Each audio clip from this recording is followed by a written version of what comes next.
Gospel Tangents needs your support. Please consider donating to our website, gospeltangents.com. We'll use your donation to help produce other podcasts and professional documentaries such as this. Welcome to Gospel Tangents Podcast. I'm your host, Rick Bennett. We'll continue our discussion with Dr. Mark Staker, an anthropologist at the LDS Church History Library in Salt Lake City. We'll discuss charges of free love and polygamy in the early Kirtland community. In section 132 of Doctrine and Covenants, it mentions that some of the polygamy revelations may have been received as early as 1831. What could have caused those early inspirations for polygamy? Dr. Mark Staker believes a slave by the name of Black Pete may have had something to do with this. Let's listen in on the conversation. So let's talk a little bit more about the Kirtland area. What are some of the important revelations that happened in Kirtland as Joseph Smith came? When Joseph Smith came to Kirtland, he understood that the Lord would reveal his law to the people. That he's going to come to his temple, he's going to reveal his law. They're together to the Ohio. How all that's going to unfold, where these things are going to happen, is not entirely clear.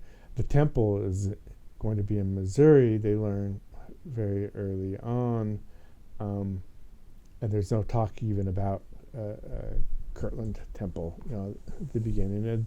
But the first thing that they do is get together 12 elders and receive the law of the Lord. And the law of the Lord essentially restates most of the 10 Commandments and the importance of living those commandments, and focuses particularly on marriage and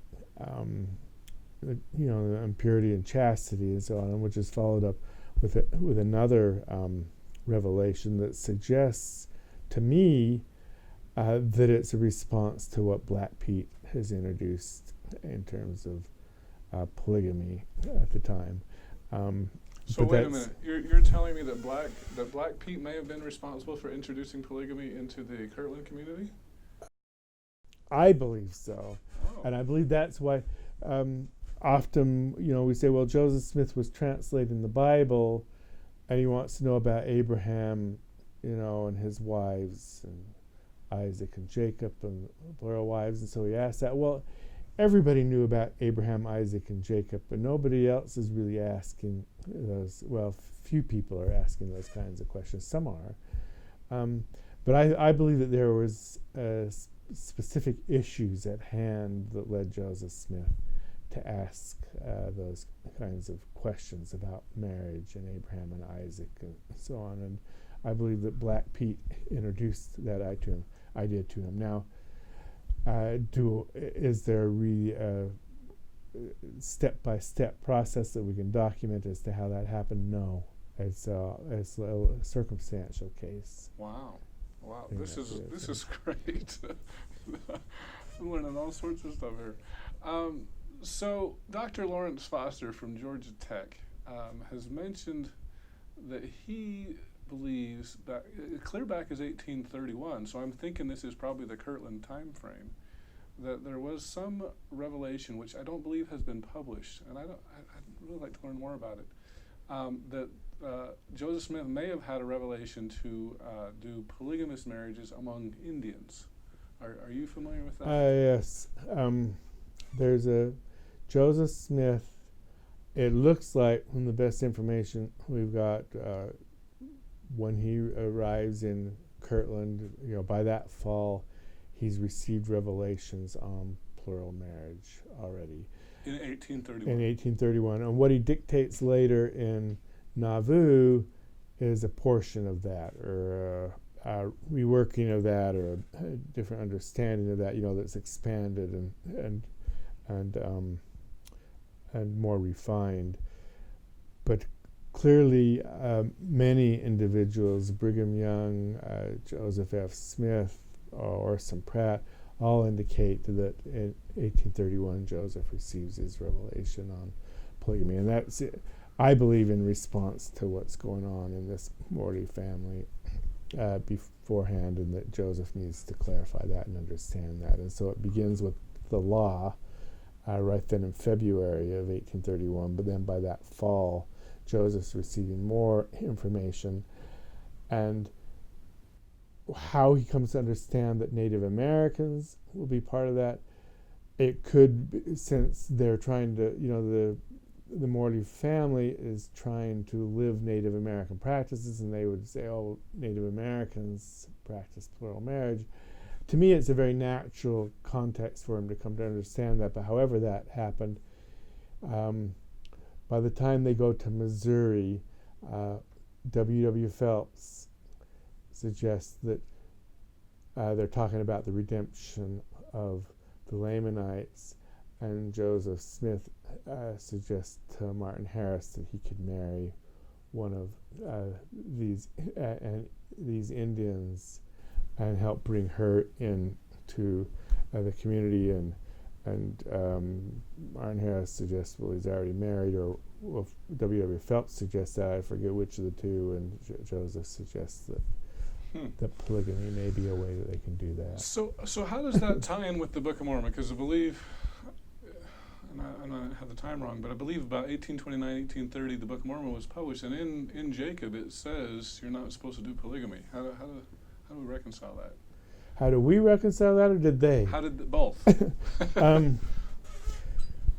I probably, in a similar way, in that Jacob suggests that you're not to practice this unless, I will build up a righteous people unto me. Otherwise, you're to live these things. And so that it's a commandment that has specific exceptions. That if I want to build a righteous people to me, for a period of time I can command this. Otherwise, the standard, the common, is to practice monogamy. That's the Lord's common. And that's what Jacob in the Book of Mormon suggests, is this is what you're to do, unless, in this specific instance, there's an exception, and then he allows for the exception. And I suspect that exception was something that they discussed as early members of the church, but I don't know if even they focused on that. If they just read over that and didn't worry, I don't know. So as I understand it, there's and I wish I could remember what section it was in the Doctrine and Covenants, but and I believe it was in the Kirtland period where Joseph Smith says, hey, no more polygamy, it's monogamy's the law. Can you talk about the circumstances of that? Am I getting it right? Well, in Kirtland, as there are, in the Elders' Journal, Joseph defends the church from accusations of polygamy. And some scholars have suggested, well, nobody's making accusations of polygamy, why is he defending the church against that? It's because of his own, he's had the revelations and he's trying to respond to that. I think that his defense against accusations of polygamy suggests that there were accusations leveled out there because of the Black Pete and because of the Morley family experience. So that's what the Elders' Journal is responding to in Kirtland, where they're saying, well, these things happened earlier, but that's not part of us. We don't support polygamy. So the Elders' Journal is that? The Elders' Journal is a newspaper that they're publishing in Kirtland, Ohio. Okay, by the LDS Church. By the church. The Church of Christ, I guess. And, they were known back then. but by the Church of the Latter-day Saints by that time. Yeah, because they had several iterations of name changes, as I recall. They did, yes. So it was originally the Church of Christ, and then the Church of the Latter-day Saints. Church of Jesus Christ of Latter-day Saints. And then what's the time frame for all those name changes? Do you know?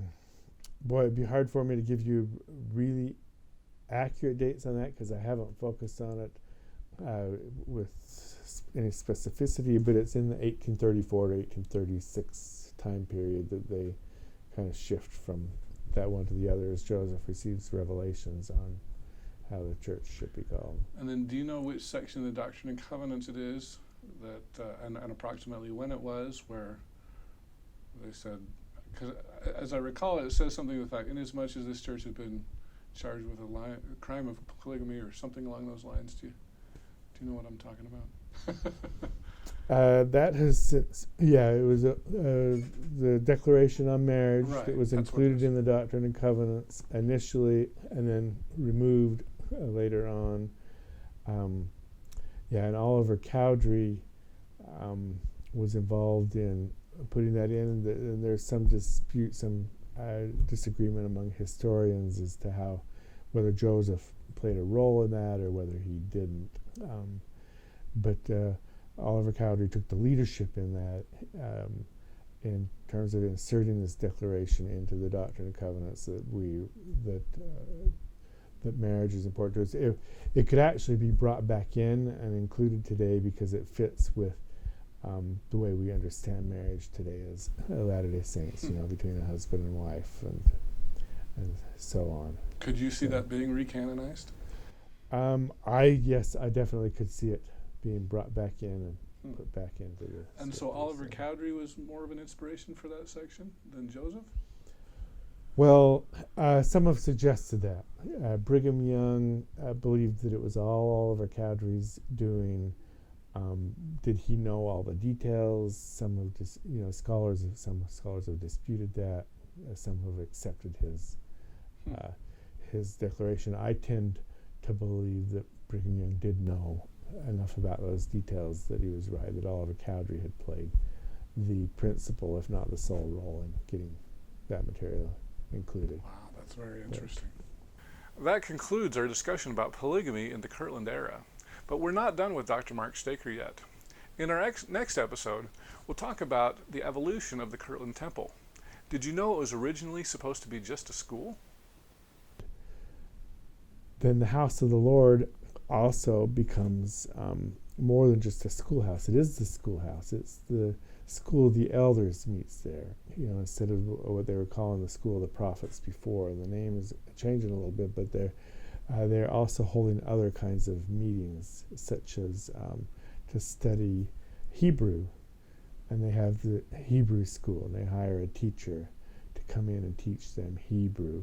They're studying grammar, and they're studying composition and writing. I hope you'll tune into our next conversation with Dr. Staker.